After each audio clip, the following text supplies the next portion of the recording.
कोपरगावात बलिदान दिनीही छत्रपती संभाजी महाराजांच्या स्मारक परिसरात अस्वच्छता, नागरिकांमधून संताप व्यक्त. कोपरगावात नेमकं घडले काय ते सविस्तर पहा.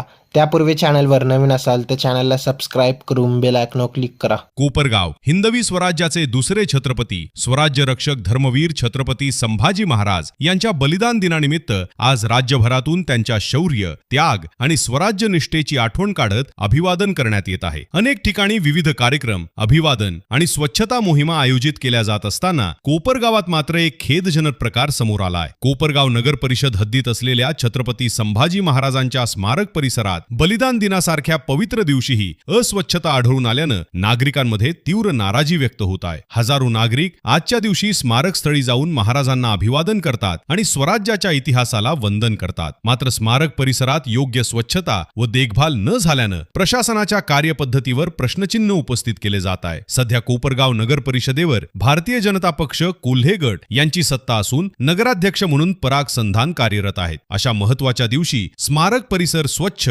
सुस्थितीत व अभ्यागतांसाठी योग्य ठेवणं ही नगर परिषद प्रशासनाची प्राथमिक जबाबदारी असताना ती पूर्णपणे पार पाडली गेली नसल्याची टीका नागरिकांकडून होत आहे. दरम्यान सकाळी अभिवादन करण्यासाठी स्मारक स्थळी पोहोचलेल्या राष्ट्रवादी काँग्रेस पक्षाच्या कार्यकर्त्यांच्या निदर्शनास हा प्रकार आला. यानंतर कार्यकर्त्यांनी स्वतः पुढाकार घेत स्मारक परिसराची स्वच्छता केली आणि नगर परिषद प्रशासन तसेच नगराध्यक्षांच्या निषेधाच्या घोषणा दिल्या. महापुरुषांचा सन्मान फक्त राजकीय भाषणांपुरता मर्यादित राहिला आहे का, असा सवालही या निमित्तानं उपस्थित होत आहे. छत्रपती संभाजी महाराजांसारख्या महान व्यक्तिमत्वांच्या स्मारकाची योग्य देखभाल आणि सन्मान राखणं ही केवळ प्रशासनाचीच नव्हे तर संपूर्ण समाजाची जबाबदारी असल्याची भावना नागरिकांमधून व्यक्त होत आहे. नागरिकांनी प्रशासनाकडे मागणी केली आहे की महापुरुषांच्या स्मारकांची नियमित स्वच्छता, देखभाल आणि व्यवस्थापन याकडे गांभीर्यानं लक्ष देण्यात यावे, जेणेकरून अशा पवित्र दिवशी स्मारकांचा अनादर होणार नाही.